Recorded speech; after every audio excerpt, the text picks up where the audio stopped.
चलिए, आज की कक्षा शुरू करते हैं। आज का टॉपिक जो है, पिछले दिनों हम लोगों ने टिश्यू की पढ़ाई की थी कल। और टिश्यू में हम लोगों ने तरल संयोजी ऊतक पे बात ला के छोड़ी थी। आज तरल संयोजी ऊतक यानी कि जो लिक्विड कनेक्टिव टिश्यू है उसे आगे बढ़ाएंगे और ये जानने की कोशिश करेंगे कि आखिर तरल संयोजी ऊतक, जिसका बेहतरीन उदाहरण ब्लड है, उसके गुण, उसके विषय में, उसके सारे एट्रीब्यूट्स के विषय में जानने की कोशिश करेंगे। तो हेडिंग डाल लीजिए आप लोग, ब्लड। हेडिंग है आपकी ब्लड। ब्लड और लिखना शुरू कर दीजिए। ब्लड के विषय में लिखिए सबसे पहले ब्लड। ब्लड या रक्त एक तरल संयोजी ऊतक है। एक तरल संयोजी ऊतक है जो मानव शरीर में अति विशिष्ट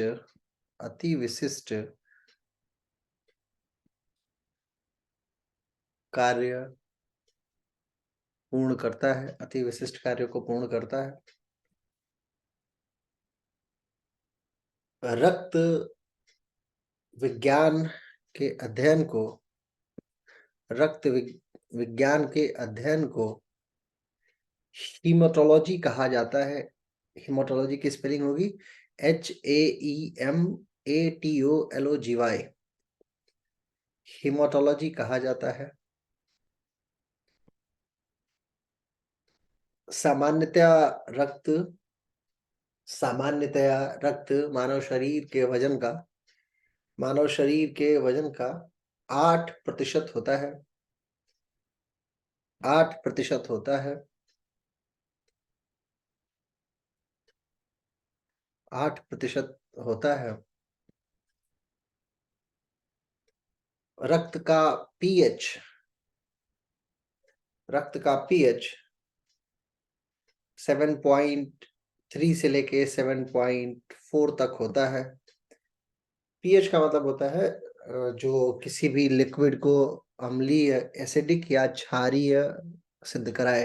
क्षारीय होता है। सामान्यतया मनुष्य का जो रक्त है वो क्षारीय होता है। ठीक है, तो क्षारीयता के गुण के लिए पीएच उत्तरदायी है। एल्केलाइन होता है मनुष्य का ब्लड, जिसका मापदंड क्या है कि पीएच मान जो है वो 7.35 से लेके 7.445 तक होता है। देखिए, सामान्यतया 4 से 6 लीटर तक यह शरीर में उपस्थित होता है।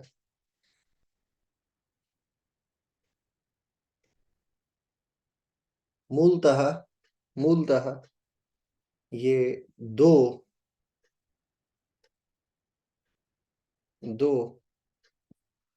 प्रकार के तत्वों से बनता है। 2 प्रकार के तत्व कह सकते हैं, या दो प्रकार का कॉम्पोजिशन होता है बेसिकली। पहला प्लाज्मा और दूसरा सेल्स। प्लाज्मा फर्स्ट और दूसरा सेल्यूलर एलिमेंट्स। प्लाज्मा तकरीबन 55%, प्लाज्मा तकरीबन या लगभग 55%, और सेल या सेल्यूलर एलिमेंट्स तकरीबन या अप्रॉक्स 45% होता है।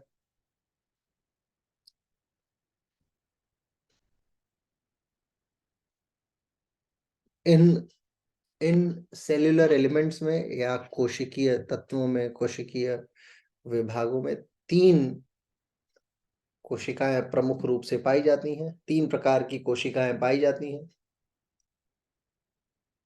पहला है एरिथ्रोसाइट्स। बहुत इंपॉर्टेंट है, इसको अंडरलाइन रखिएगा, एरिथ्रोसाइट। क्योंकि आप लोग जैसे इसको नोज जानते हैं ना, ये क्या है, ये नोज है सामान्य। तो ये एलकेजी का, यूकेजी का बच्चा भी जानता है कि this is nose, this is forehead, this is ears. वैसे ही आप डॉक्टरी लैंग्वेज में आप लोग आरबीसी जानते हैं, यानी कि लाल रक्त कणिका जानते हैं, रेड ब्लड सेल्स जानते हैं।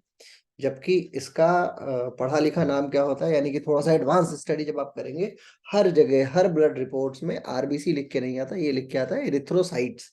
ठीक है, तो ऐसे याद रखिएगा। तो पहला हो गया एरिथ्रोसाइट्स, दूसरा है ल्यूकोसाइट्स, ल्यूकोसाइट्स, और तीसरा है thrombocytes, thrombocytes, thrombocytes.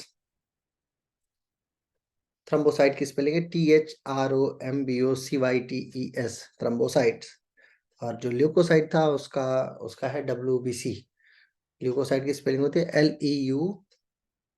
LEUCOCYTES, leukocytes. Leuco RBC को एरिथ्रोसाइट, WBC को ल्यूकोसाइट्स, और थ्रोम्बोसाइट यानी प्लेटलेट्स। ठीक है, ये नाम याद रखिएगा। इसको ELT बोलते हैं शॉर्ट फॉर्म में, ELT, एरिथ्रोसाइट, ल्यूकोसाइट और thrombocytes, RBC, WBC and platelets होता है। आगे हेडिंग डाल लीजिए प्लाज्मा, प्लाज्मा। लिखिए यह हल्के पीले रंग का, हल्के पीले रंग का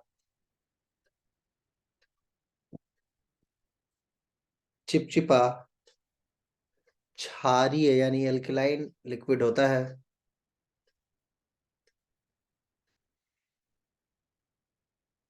एल्कलाइन लिक्विड होता है।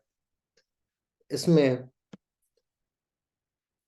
91.5% वाटर, 91.5% जल, 7% प्रोटीन, 7% प्रोटीन, और अन्य घुलनशील तत्व 1.5% यानी 1.5%। किसके अंदर है? ये प्लाज्मा का मैं बता रहा हूँ कि अगर प्लाज्मा को सेग्रीगेट करेंगे तो लगभग लगभग 90-91% के आसपास पानी होता है उस प्लाज्मा में। जब भी आप कभी ब्लड टेस्ट के लिए ब्लड निकलवाने जाएंगे, और ब्लड अगर निकाल के और छोटे से शीशी में जो शीशे का वो होता है ना जार, उसमें अगर रख दिया जाए तो 10 मिनट अगर उसे आप हिलाए ना, तो आप देखेंगे कि 45% आपका जो ब्लड है वो नीचे आ जाएगा और प्लाज्मा ऊपर ही रह जाएगा। तो उस 55% प्लाज्मा को अगर निकाल लें और उसका अध्ययन करें तो उसमें 90% तक आपको पानी मिल जाएगा, 7% उसमें प्रोटीन मिलेगा। अब प्रश्न ये है कि कौन कौन सा प्रोटीन मिलेगा? तो 3 प्रोटीन प्रमुखता से मिलता है प्लाज्मा के अंदर। लिखिए प्रोटीनों में एल्बुमिन, ग्लोबुलिन और फिब्रिनोजेन, ये तीनों प्रोटीन मिलता है।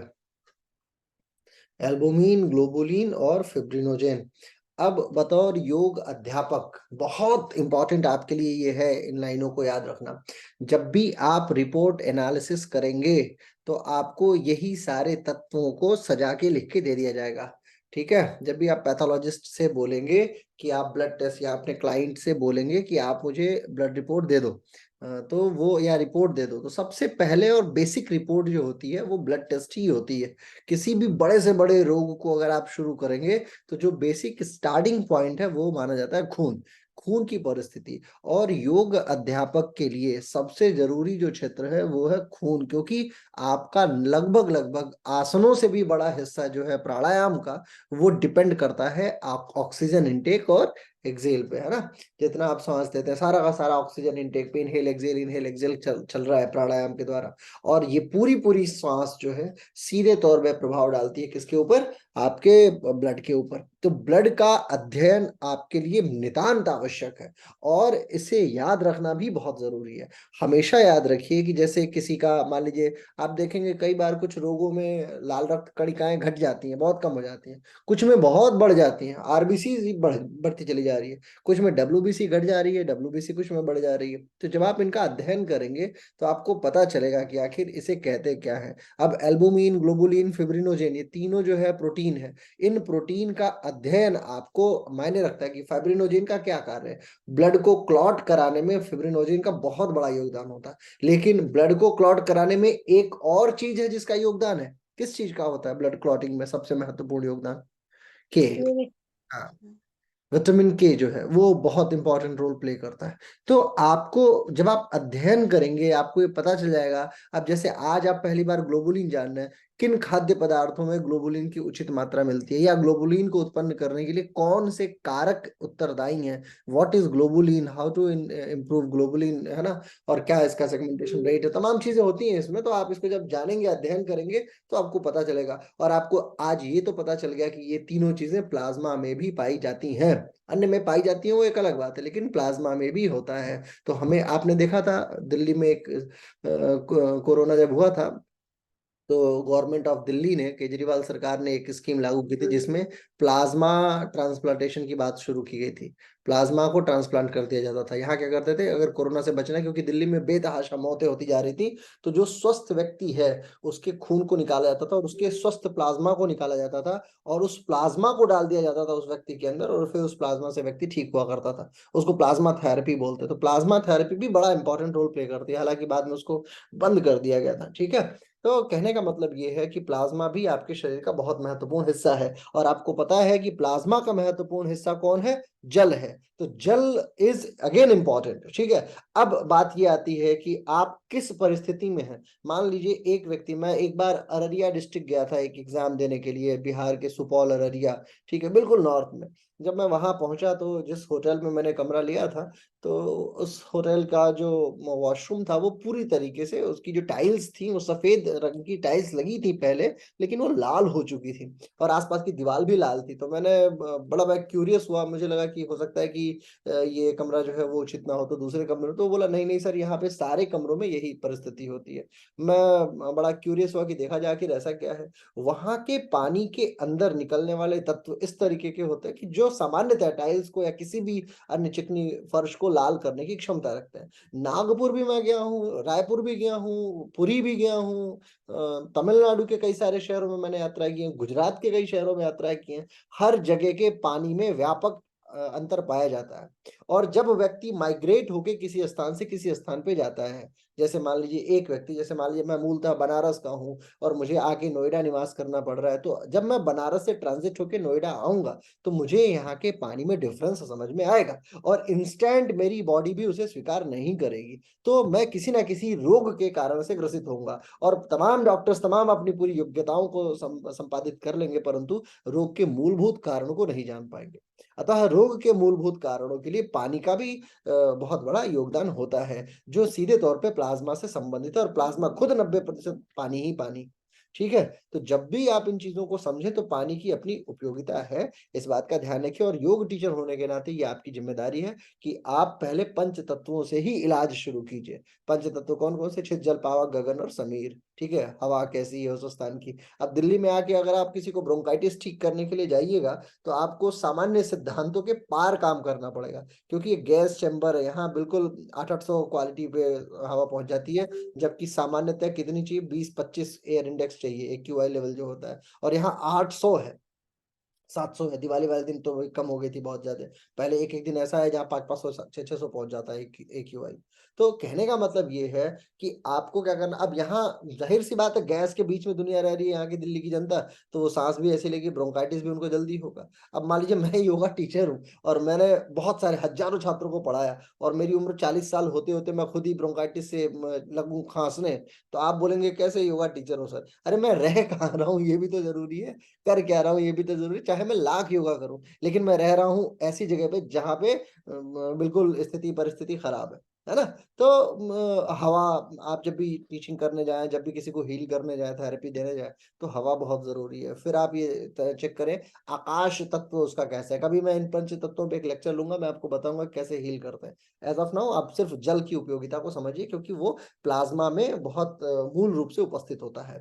और अब प्लाज्मा का तीसरा हिस्सा जो है अदर सॉल्युएबल्स जिसको बोलते हैं, अन्य घुलनशील तत्व, इसमें चार चीजें महत्वपूर्ण है। लिखिए, जो 1.5% है प्लाज्मा के अंदर, सबसे पहला है क्या? सबसे पहली चीज होती है गैसेस।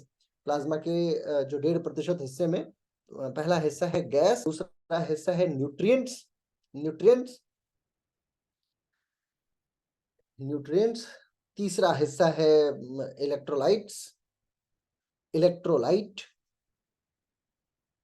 चौथा हिस्सा है waste material, waste material.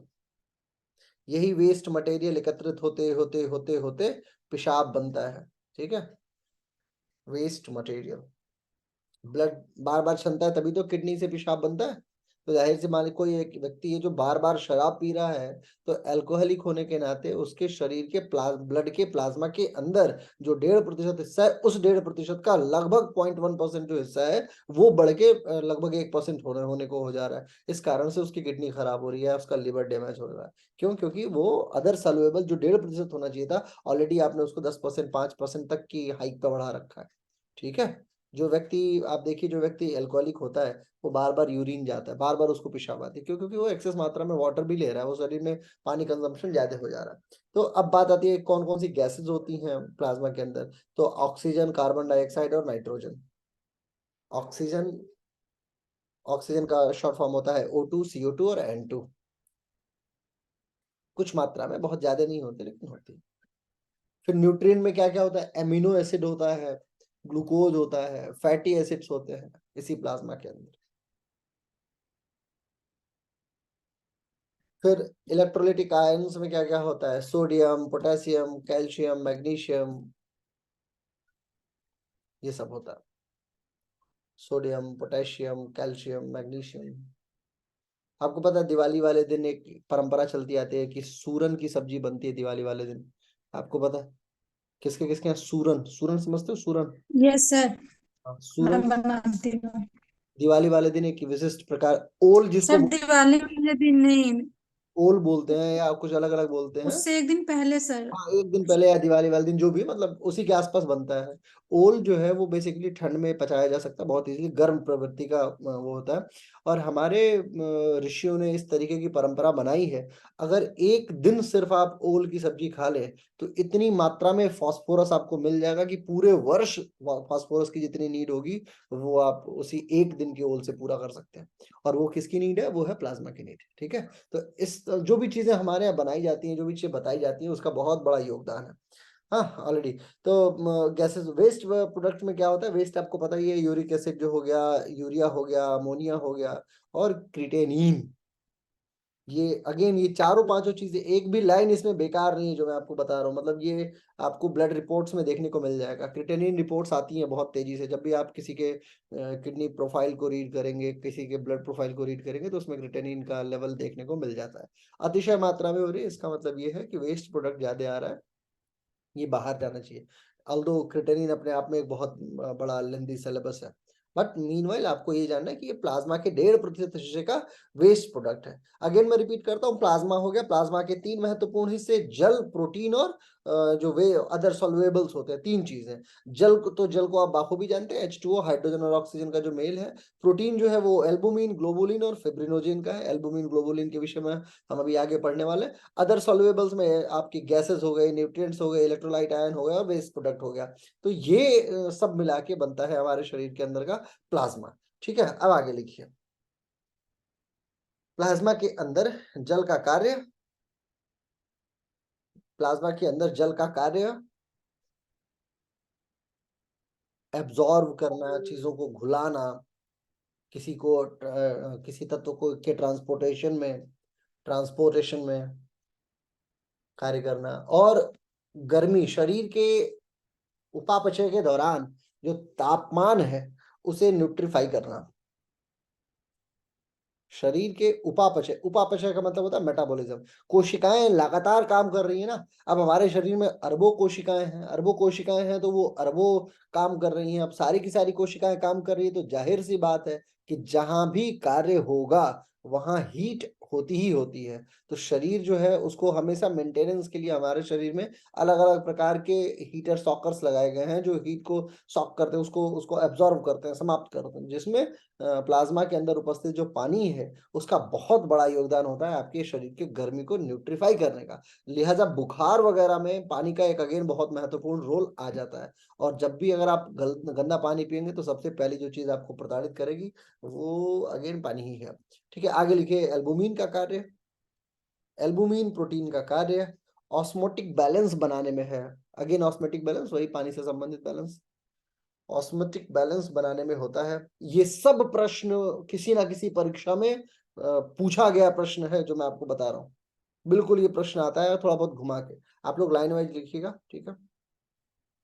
Osmotic balance है, आगे लिखिए, ग्लोबुलिन का कार्य, ग्लोबुलिन प्रोटीन का कार्य डिफेंस मैकेनिज्म से संबंधित होता है, डिफेंस मैकेनिज्म से संबंधित होता है, डिफेंस मैकेनिज्म से संबंधित होता है। और फिब्रिनोजेन का कार्य, फिब्रिनोजेन का कार्य, फिब्रिनोजेन का कार्य ब्लड क्लॉटिंग में होता है। फिब्रिनोजेन का कार्य ब्लड क्लॉट का मतलब होता है रक्त के थक्का जमाने में होता है, रक्त के थक्का जमाने में होता है। अन्य अन्य इलेक्ट्रोलाइट्स का कार्य, अन्य इलेक्ट्रोलाइट्स का कार्य पीएच बफरिंग में होता है, जो ब्लड है उसके पीएच मान को न्यूट्रल करने में होता है, न्यूट्रल करने में होता है। अब पीएच बफरिंग का मतलब जैसे कई बार हमारे शरीर में इलेक्ट्रोलाइट्स की कमी हो जाती है या अतिशय मात्रा में होने लगता है। अब एक अफ्रीका में रोग होता है, वहां के लोग क्या करते हैं, बियर जो होती है पीने वाली, उस बियर को लोहे के बर्तन में डाल के पीते हैं, तो उनसे उनको गला घोंटू होने की संभावना बहुत ज्यादा हो जाती है। ठीक है, और ऐसे हर तरीके की संस्कृति में अलग अलग कुछ खामियां भी पाई जाती हैं। तो उन खामियों के कारण से देखिए, मैं आपको बताऊं, विश्व के कई सारे देशों में मैं यात्रा किया हूं, और मेरा ये अनुभव रहा है कि भारतीय संस्कृति के जो पारंपरिक विधान रहे हैं उनमें खामियों की संख्या बहुत कम होती है।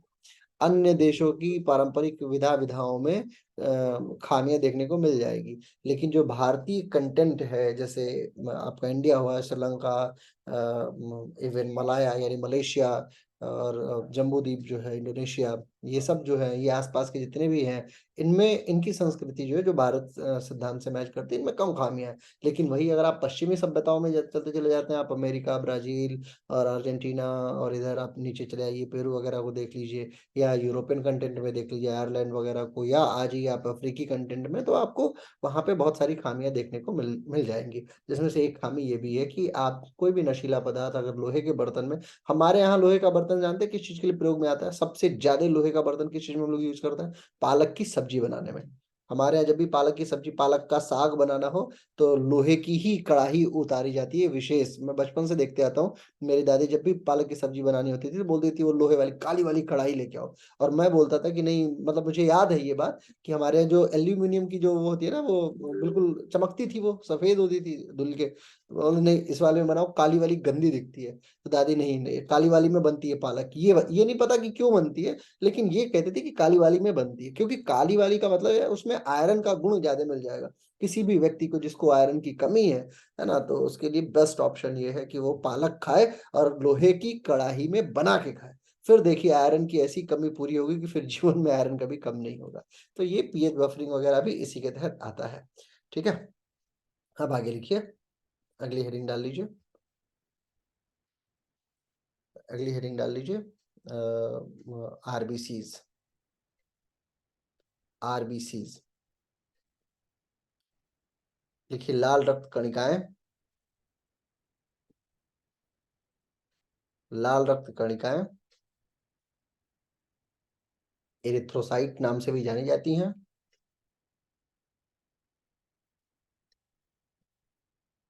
एरिथ्रोसाइट नाम से भी जानी जाती हैं। इनका रंग लाल होता है, इनका रंग लाल होता है। एडल्ट मेन में यानी पुरुष में तकरीबन 5.5 मिलियन आरबीसीज पर म्यू लीटर पाई जाती हैं, 5.5 मिलियन आरबीसीज पर म्यू लीटर पाई जाती हैं। वहीं महिलाओं में ये 4.5 के आसपास होती हैं, 4.5 से 4.8 तक होती हैं। इनका जीवन काल, इनका जीवन काल लगभग 120 दिन का होता है, 120 दिन का होता है।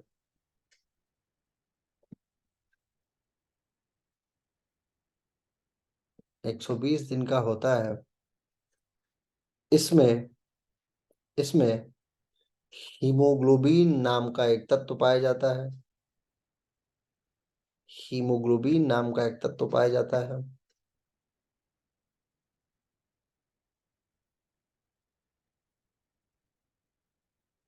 लाल रक्त कणिका के उत्पादन यानी आरबीसीज के उत्पादन को इरिथ्रोपायोसिस कहते हैं। स्पेलिंग है ERYTHROPOIESIS।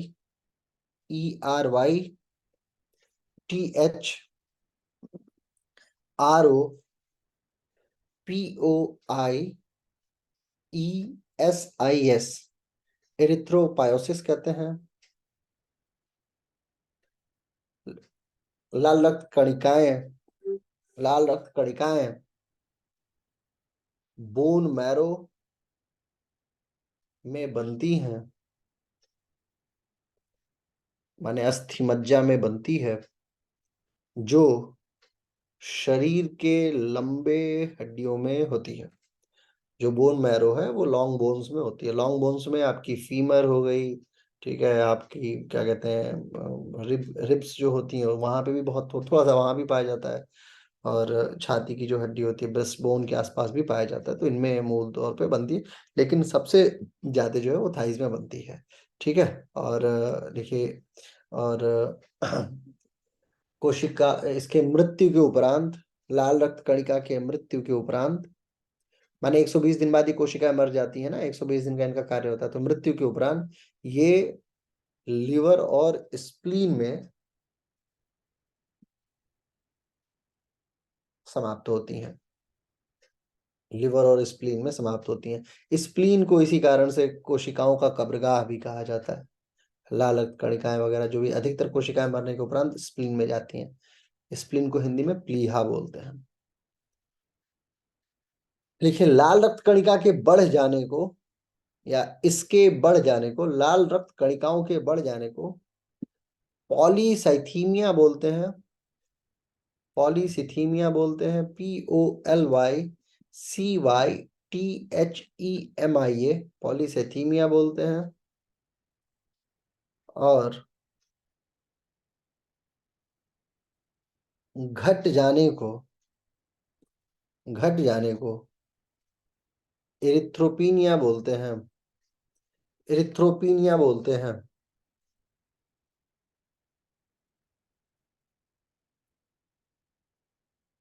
इरिथ्रोपिनिया बोलते हैं। आगे लिखिए, इसका प्रमुख कार्य, किसका, लाल रक्त कणिका का प्रमुख कार्य फेफड़ों से कोशिकाओं तक ऑक्सीजन को ले जाना। फेफड़ों से कोशिकाओं तक ऑक्सीजन को लेके जाना और और कोशिकाओं से फेफड़ों तक कार्बन डाइऑक्साइड को वापस लेके आना होता है। देखिए, एक वयस्क में, अगली लाइन लिखिएगा, एक वयस्क में 13 से 15 यूनिट हीमोग्लोबिन 13 से 15 यूनिट हीमोग्लोबिन प्रति 100 मिलीलीटर खून में होता है। 13 से 15 मिलीलीटर हीमोग्लोबिन प्रति 100 मिलीलीटर में, मतलब 100 लीटर ब्लड में 13 से 15 ग्राम के आसपास तक का होता है। ठीक है, ब्लड होता है। देखिए, लाल रक्त कणिका में एक लाल रक्त कणिका में तकरीबन 250 मिलियन हीमोग्लोबिन के अणु होते हैं। छोटे पर मतलब उतने कोशिकीय स्तर पे जब आप देखते हैं तो होता है। और प्रत्येक प्रत्येक मॉलिक्यूल, प्रत्येक अणु चार ऑक्सीजन के 4 अणुओं को लेके आगे बढ़ता है। ऑक्सीजन के 4 अणुओं को लेके आगे बढ़ता है।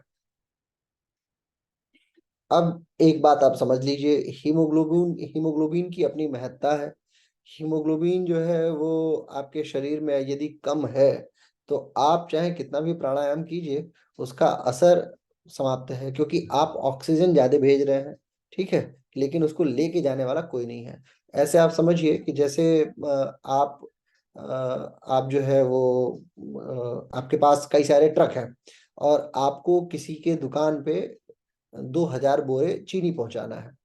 आपके ट्रकों के पास जो है वो आपके पास चीनी के 2,000 बोरे भी हैं और वो व्यक्ति लेके भी जा सकता है, परंतु आपके पास एक ही ट्रक है और एक ट्रक में एक ही बोरे की चीनी आ सकती है। तो आप उसको बार बार बार, आपके पास दोनों चीजें हैं, इधर सांस भी बढ़िया है, इधर चीनी भी है और उधर ग्राहक को चाहिए भी, लेकिन आपके पास जो लेके जाने वाला है वही नहीं है। तो आप दोष किसको दे रहे हैं कि ग्राहक को, जो ग्राहक है वही बेकार है, 2-2 हजार की आवश्यकता पड़ती रहती है, या इधर हमारे पास एक्सेस मात्रा में हो जा रहा है, या हम इतना पहुंचा रहे हैं चीनी फिर भी कोई पैसा आ ही नहीं रहा है ना। तो कहने का मतलब ये है कि ऑक्सीजन बाहर प्रकृति में है पर्याप्त मात्रा में और आपके शरीर को आवश्यकता भी है, ठीक है, परंतु आपके पास जो लेके जाने वाला सिस्टम है, जो तंत्र है, वो ही पूरी तरीके से नहीं है, यानी कि हीमोग्लोबिन ही नहीं है। अब हीमोग्लोबिन ऐसा नहीं है कि जीरो हो जाता है, हीमोग्लोबिन खत्म हो जाता है आदमी भी खत्म हो जाए, परंतु हीमोग्लोबिन कम है। सामान्यतया हर महिलाओं में बहुत, अगर आप बहुत जो रेयर ऑफ द रेयरेस्ट कोई फिट होंगी तो उनके अंदर ठीक होगा, नहीं तो लगभग लगभग 8, 9, 10 के आसपास हीमोग्लोबिन महिलाओं में होता है। 8, 10, 9, 10 होगा तो झुर्रियां पड़नी तय है। शरीर जो है वो आपकी बिल्कुल डल बनी रहेगी, चाहे कितना भी फेयर एंड लवली लगा लीजिए वो बात वही बनी रहेगी, ठीक है। आंखों के नीचे कालापन आना तय है, बालों का गिरना तय है, बार बार स्लीपी डिजीनेस होना तय है। तो ये सब हीमोग्लोबिन के कम होने का कारण है। तो जब भी आप बतौर योग अध्यापक किसी की कक्षा लें तो सबसे पहला काम, अगर आप ब्लड टेस्ट कर रहे हैं तो उसमें हीमोग्लोबिन ही चेक कीजिए, क्योंकि आपका बड़ा अस्त्र है हीमोग्लोबिन। आखिर आपके पास ट्रक रहेगा तभी तो भेजोगे सांस अंदर, क्योंकि प्राणायाम कराने का असर ही तब है जब हीमोग्लोबिन बढ़ेगा। और हीमोग्लोबिन बढ़ाए जाने के 50 तरीके आयुर्वेद में है और मेडिकल साइंसेज उसके उसके विषय में बहुत ज्यादा कुछ कहता नहीं है।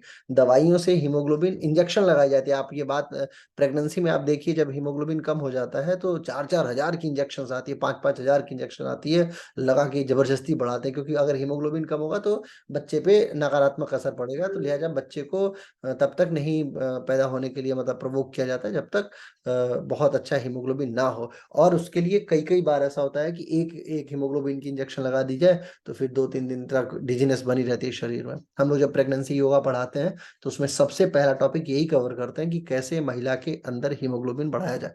और इसमें नीम के पत्तों का अपना योगदान है, करेले के पत्तों का अपना योगदान है, और पतंजलि आयुर्वेद से एक दवा निकलती है जिसका नाम है लोहासो, ठीक है। शरीर में अगर आयरन होगा पर्याप्त मात्रा में तो वो बाय डिफॉल्ट आपकी हीमोग्लोबिन को इम्प्रूव कर देगा। तो आप जब भी कोई ऐसी कक्षा लें या इस तरीके से किसी क्लाइंट को, या कभी किसी भी जीवन में हीमोग्लोबिन से डील कर रहे हो आप, तो आप ये समझिए कि आप हीमोग्लोबिन से नहीं, आप सीधे तौर पे डील कर रहे हैं। किससे? आप सीधे तौर पे डील कर रहे हैं ऑक्सीजन के साथ में, हीमोग्लोबिन तो सिर्फ एक माध्यम, आप समझ के चलिए, ठीक है। चलिए आगे लिखिए। लिखिए यह यानी कि कौन? आरबीसी, यह केंद्रक विहीन होता है। लाल रक्त कणिकाओं में न्यूक्लियस नहीं होता है, गोल्जी भी नहीं होता। और इसका एक इवन जितने भी जीवधारी हैं जिनके पास लाल रक्त कणिकाएं हैं, किसी के में नहीं होता, सिर्फ ऊंट में होता है। ऊंट के आरबीसीज में केंद्रक होता है, बस। अब अगली हेडिंग डाल दीजिए, श्वेत रक्त कणिकाएं यानी व्हाइट ब्लड सेल्स, यानी कि डब्ल्यूबीसीज अर्थात ल्यूकोसाइट्स। डब्ल्यूबीसीज अर्थात ल्यूकोसाइट्स।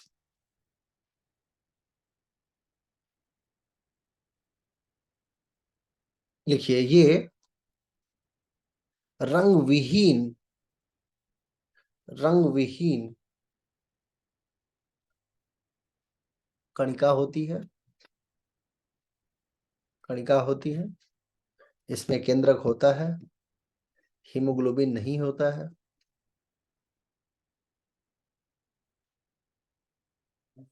मानव शरीर में तकरीबन 5 से 9 हजार तक ही होती है। जहां वो मिलियंस में है वहां ये 5 ही 9 हजार, 5 से 10 हजार के आसपास है। 5 से 9 10 हजार के आसपास तक होती है, 5 हजार से लेकर 10 हजार तक। इसे दो हिस्सों में अध्ययन किया जाता है या दो हिस्सों में बांटा जाता है। इसे मूलतः दो हिस्सों में बांटा जाता है, कणिका युक्त और कणिका विहीन। और WBC देखिए आपके ब्लड रिपोर्ट के अध्ययन का बहुत बड़ा हिस्सा है, कणिका युक्त एवं कणिका विहीन।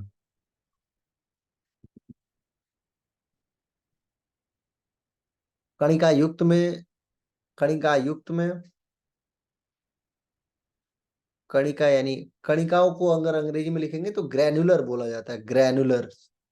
ठीक है। और जो कणिका विहीन होता है उसको अंग्रेजी में बोलते हैं एग्रेनुलर। एग्रेनुलर स्पेलिंग होती है GRANULAR, ग्रेनुलर। और एग्रेनुलर का होता है AGRANULAR, एग्रेनुलर। ठीक है। अब आगे लिखिए ग्रेनुलर्स में। ग्रेनुलर्स तीन प्रकार की होती हैं। पहला हो गया आपका न्यूट्रोफिल।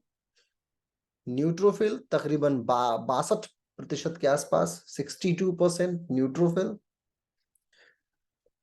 एसिडोफिल जो है वो 2.5% के आसपास, 2.5%। और ½ बेसोफिल्स होता है, 1 या ½ बेसोफिल्स होता है ग्रेनुलर्स में। तो 62, 63, 64, एक 65 के आसपास मान के चलिए आप इसको, 65%। और बाकी का 35% होता है एग्रेनुलर, 35%।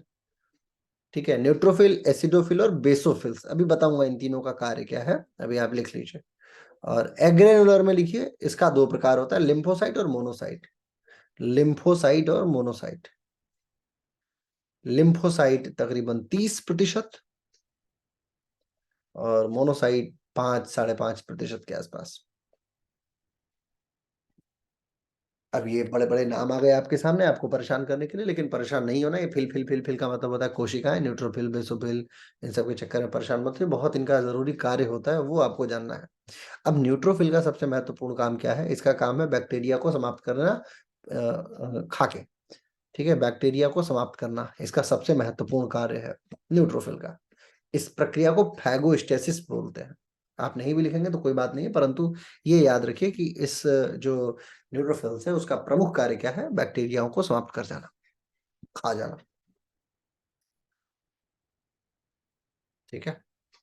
कहाँ ये पैदा होती है? तो बोन मैरो में। ठीक है। फिर बात आती है एसिडोफिल्स की। एसिडोफिल्स जो है वो मतलब दिल्ली में बहुत महत्वपूर्ण है। इसको इसिनोफिल्स भी बोला जाता है। इसी से एक रोग होता है, इसी की कमी या अधिकता से, इसिनोफीलिया। इसिनोफिल्स बोलते हैं इसको सामान्य भाषा में। इसका कार्य क्या है? एलर्जिक रिएक्शंस में कार्य करना।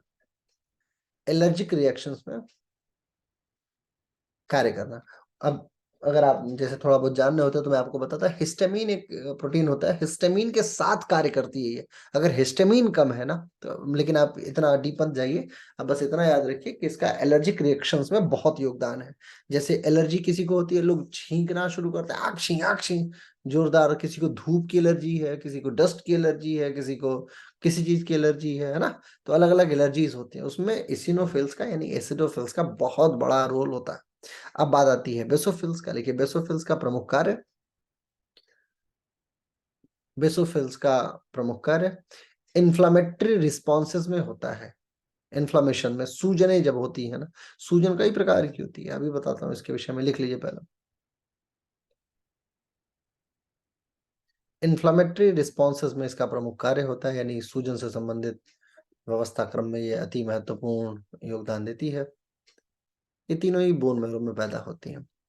सूजन का हिसाब किताब आप ऐसा समझिए कि जैसे हम लोग सामान्यतः जो भी आइटिस वाला रोग होता है ना, आइटिस से संबंधित जो भी रोग है, उन सारे रोगों में सूजन का अपना योगदान है। सूजन जैसे साइनोसाइटिस, जैसे मेनिंजाइटिस, जैसे आर्थराइटिस, इन सब में कहीं ना कहीं सूजन हो रहा है। अंत में एक शब्द कॉमन है, क्या है? आइटिस। ठीक है। वैसे ही मतलब इन सारे रोगों में इन्फ्लेमेशन होती है शरीर में, जिस भी हिस्से में। अर्थराइटिस है यानी हड्डियों में इन्फ्लेमेशन हो रही है, खास करके उंगलियों की, उसमें। मेनिंजाइटिस है, मस्तिष्क से संबंधित है। साइनोसाइटिस है यानी साइनस के आसपास में, वहां पे इन्फ्लेमेटरी रिस्पॉन्सेज देखने को मिलता है। ठीक है। अगली हेडिंग, आप अगला है लिम्फोसाइट। लेकिन लिम्फोसाइट, और ये बहुत इंपॉर्टेंट है, लिम्फोसाइट का प्रमुख कार्य एंटीबॉडी को उत्पन्न करना, एंटीबॉडीज को उत्पन्न करना लिम्फोसाइट्स का प्रमुख कार्य होता है। और बाकी मोनोसाइट्स का कार्य जो है वो, जो भी बची खुची चीजें हैं, वायरस वायरस फैमिली को, उनको समाप्त करना, बची खुची चीजों को ना, ये इसका प्रमुख कार्य है, प्रमुख कार्य है। ठीक है, बस। हम्म। और एंटीबॉडीज, बस। अब आगे लिख लीजिए, ब्लड प्लेटलेट्स। ब्लड प्लेटलेट्स, अगली हेडिंग है प्लेटलेट्स। देखिए, ये एक घन, या ये ब्लड में तकरीबन 2 से 5 लाख होती हैं। मात्रा मैं नहीं लिखवा रहा हूँ, बस आप इतना लिखिए, ये मनुष्य में 2 से 5 लाख प्रति घन मीटर mm होती हैं, मिलीमीटर। 2 से 5 लाख तक प्रति घन मिलीमीटर होती हैं। ये रंग विहीन होती है, इसमें केंद्रक नहीं पाया जाता है। ये रंग विहीन होती है, इसमें केंद्रक नहीं पाया जाता है। इसका प्रमुख कार्य ब्लड क्लॉट में करना है, रक्त का थक्का जमाना है। और 5 से 9 दिन इसका कुल जीवन काल है। 5 से 9 दिन इसका कुल जीवन काल है। 5 से 9 दिन इसका जीवन काल है। और जब ये बढ़ जाती है मानव शरीर में, मानव शरीर में जब प्लेटलेट्स बढ़ जाते हैं, उसको मानव शरीर में जब प्लेटलेट्स बढ़ जाती है, उसे थ्रम्बोसाइटोसिस कहते हैं, थ्रम्बोसाइटोसिस कहते हैं। और कम हो जाए तो थ्रम्बोसाइटोपिनिया कहते हैं। कम हो जाए तो थ्रम्बोसाइटोपिनिया कहते हैं, थ्रम्बोसाइटोपिनिया कहते हैं।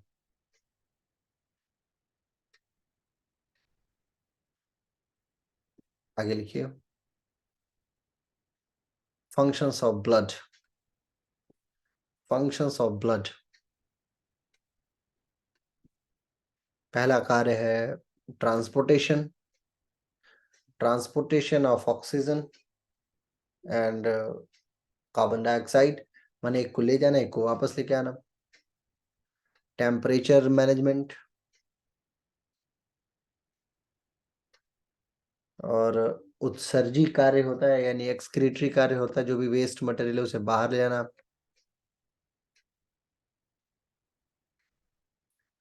WBC जो ब्लड का एक हिस्सा होता है, WBC उसका काम कॉम्बैट काम होता है, यानी कि शरीर को बाहरी रोगों से मुक्त करना, कराना, बाहरी रोगों से फाइट करना और उसे मुक्त करना। और प्लेटलेट्स जो होती हैं, उस वो ब्लड को जमने से भी रोकती हैं, ब्लड को जमने से रोकती हैं अंदर। ठीक है, बस। अब एक एक लाइन और लिख लीजिए कि रक्त स्पंदन में, यानी ब्लड क्लॉटिंग में, ब्लड क्लॉटिंग में, ब्लड क्लॉटिंग में फाइब्रिन का, फाइब्रिन का अति महत्वपूर्ण योगदान होता है।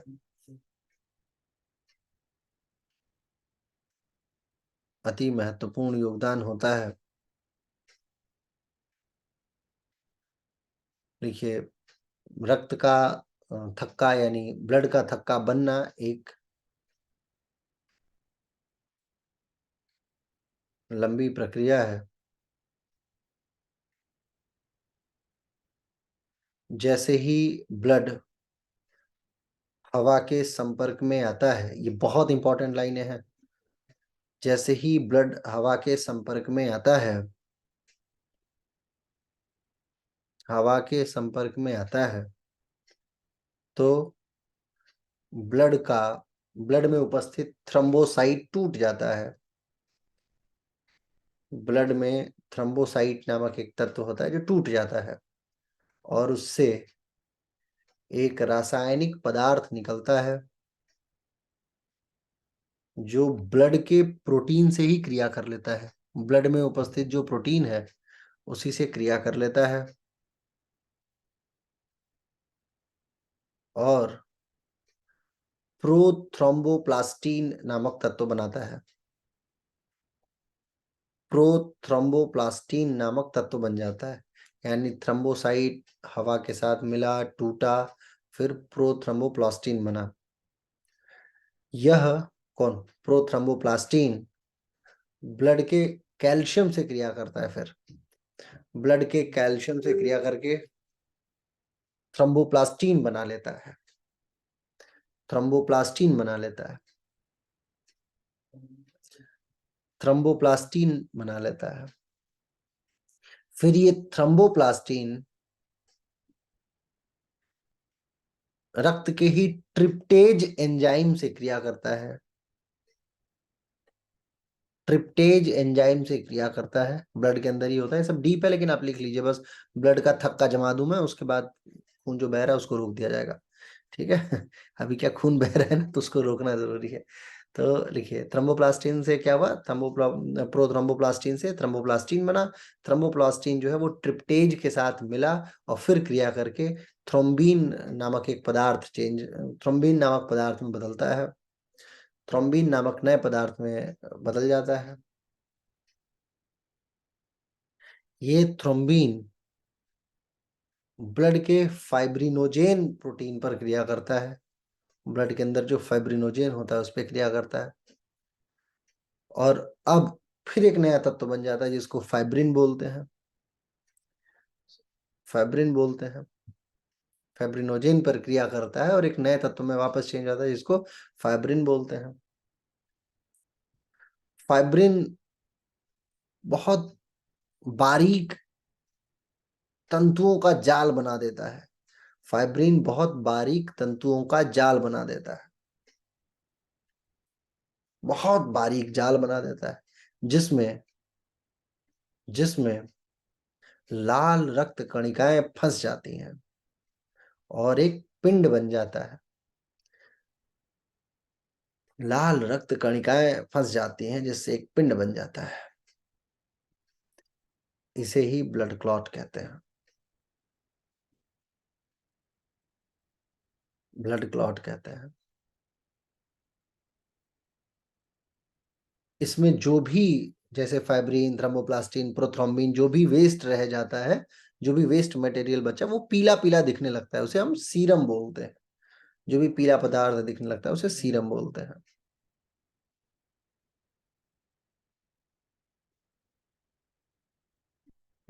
सीरम बोलते हैं। और इसी के साथ ये ब्लड का क्लॉट हो गया, ठीक है। 5-6 नए तत्व बन के आते हैं, इनका होना बहुत जरूरी है। अब देखिए, ब्लड क्लॉट करने के लिए थ्रोम्बोप्लास्टिन का होना जरूरी है, यानी प्रोटीन चाहिए, प्रोथ्रोम्बिन में चेंज होने के लिए प्रोटीन चाहिए, कैल्शियम होना बहुत जरूरी है। उसके अलावा जब आप आते हैं फाइब्रिन में या फाइब्रिनोजन की तरफ, तो अगेन आपके शरीर के लिए विटामिन के की उपयोगिता जो है वो भी अनिवार्य हो जाती है। तो ऐसा नहीं है कि ब्लड जो है वो अकेले ब्लड है, ब्लड तभी तब ब्लड है जब उसके साथ अन्य लोग मिलके साथ चल रहे हैं। तो ब्लड की क्वालिटी में इन सारे तत्वों का होना बहुत जरूरी है, और क्रिएटिनिन जैसे अनावश्यक तत्व शरीर से बाहर जाते रहने चाहिए, नहीं जाएगा तो भी दिक्कत होगी। आगे लिखिए, ब्लड जो है वो 4 प्रकार का होता है, ए बी और ओ, ए बी और ओ। कार्ल लैंड स्टीनर साहब ने इसका पता लगाया था, कार्ल लैंड स्टीनर ने इसका पता लगाया था, कार्ल लैंड स्टीनर ने इसका पता लगाया था। और रक्त के प्रकार को समझने में, रक्त के प्रकार को समझने में ग्लाइकोप्रोटीन महत्वपूर्ण होता है। ग्लाइकोप्रोटीन महत्वपूर्ण होता है। ओ को सर्वदाता, यानी ओ ब्लड ग्रुप सबको दे सकता है ब्लड, और एबी को सर्वग्राही कहते हैं। एबी को सर्वग्राही कहते हैं।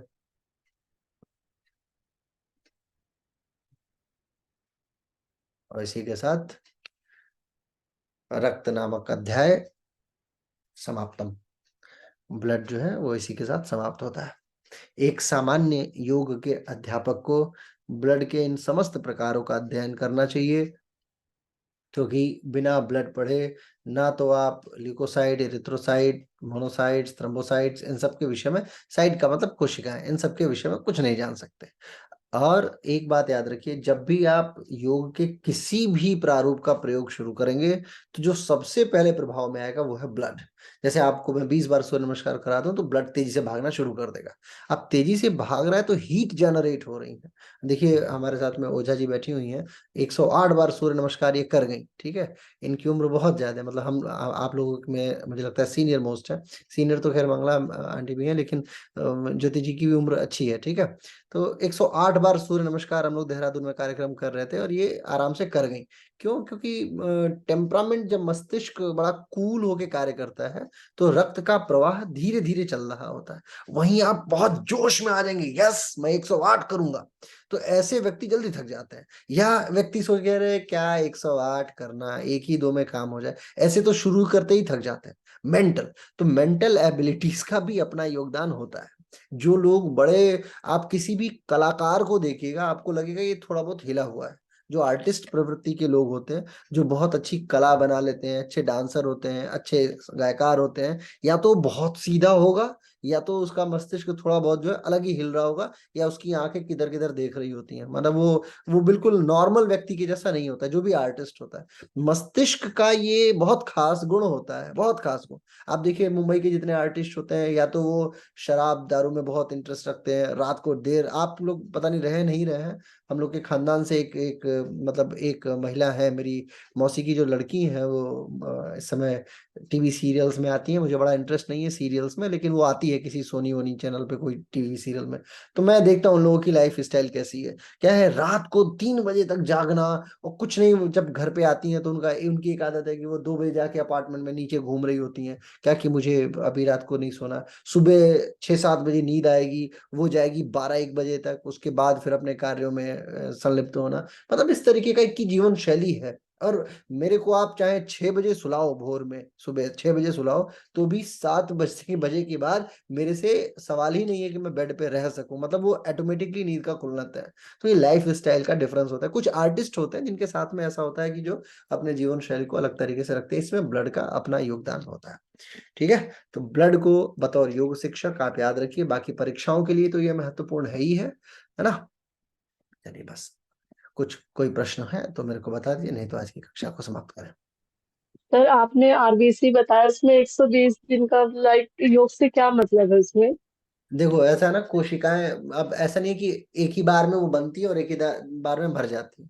कुछ कोशिकाएं लगातार ये चेंजेस हो रहा होता है, 120 दिन में कोशिकाएं बदल जाती हैं। अब योग में इसकी महत्ता ये है सोना जी, कि जब भी हम योगा शुरू करते हैं तो आप ये मान के चलिए कि आपके योग आसनों का प्रभाव, अब जैसे मान लीजिए एक क्लास को मैं करा रहा हूँ या कंचन जी करा रही हैं, एक क्लास को उन्होंने 2 महीने तक कराया किसी क्लाइंट को, और वो क्लाइंट इनसे रिजल्ट नहीं निकाल पाई है, ठीक है। और उस क्लाइंट को उसकी सांस पूरा करती थी, और कंचन जी ने रिजल्ट नहीं निकाला। फिर रणधीर जी पहुंचे वहां पे योगा कराने के लिए, और जैसे ही रणधीर जी ने योगा शुरू कराया, क्लाइंट के ऊपर अच्छा रिजल्ट आना शुरू हो गया। तो क्लाइंट के हिसाब से तो कंचन जी बेकार टीचर है, रणधीर जी ही सारा कुछ जानते हैं। लेकिन कंचन जी ने, हो सकता है कि जिस दिन से क्लास शुरू की हो उस दिन से उस 120 दिन वाले दिनों का पहला दिन शुरू हुआ हो, नई नई कोशिकाएं बनी हो, ज्यादा अधिकतर मात्रा में वो कोशिकाएं बनी हो, और आप उसको धीरे धीरे, और वो बीमार कोशिकाएं बन के आई हो, शुरुआत में वो बीमार हो चुकी हो, या वो 60वें 75वें दिन में हो, 20-25 दिन 40 दिन तक आपने आसन कराया, प्राणायाम कराया, और उसका प्रभाव नहीं पड़ा, जैसे ही रणधीर जी के वैसे नई वाली कोशिका जन्म ली, वो फ्रेश और हेल्दी हेल्दी हो गई, है ना। तो 120 दिन सामान्यतः ब्लड सेल्स को माना जाता है कि 120 दिन में ये चेंज होती रहती हैं। ऐसे ही 5 से 6 दिन का अपना होता है प्लेटलेट्स वाले का, उनमें मतलब ये प्रतिदिन परिवर्तन हो रहा है आपके शरीर में। इस समय भी बहुत सारी कोशिकाएं मृत्यु में मतलब मर रही हैं, बहुत सारी कोशिकाएं जन्म ले रही हैं। तो जो जन्म लेती है, जब हम क्या करते हैं 3 महीना लगातार योग आसन करते हैं, प्राणायाम करते हैं, प्रत्याहार धारणा करते हैं, तो धीरे धीरे हमारी जो ब्लड सेल्स हैं वो हेल्दी होती चलती चली जाती हैं। उनका आकार जो होता है, जैसे कुछ तो आकृति विहीन होती हैं लेकिन कुछ बाइन्यूक्लिएटेड होती हैं। तो जो बाइन्यूक्लिएटेड है, जो आल्पेनलिबे टॉफी जो होती है, उस तरीके की संरचनाएं, जिसकी अच्छी संरचना युक्त बनती चलती चली जाती है कोशिकाएं, तो फिर उसके अंदर जो भी मिनरल है वो ले जाने की क्षमता है, ऑक्सीजन को कैरी करने की क्षमता है, ये सब बढ़ जाती है।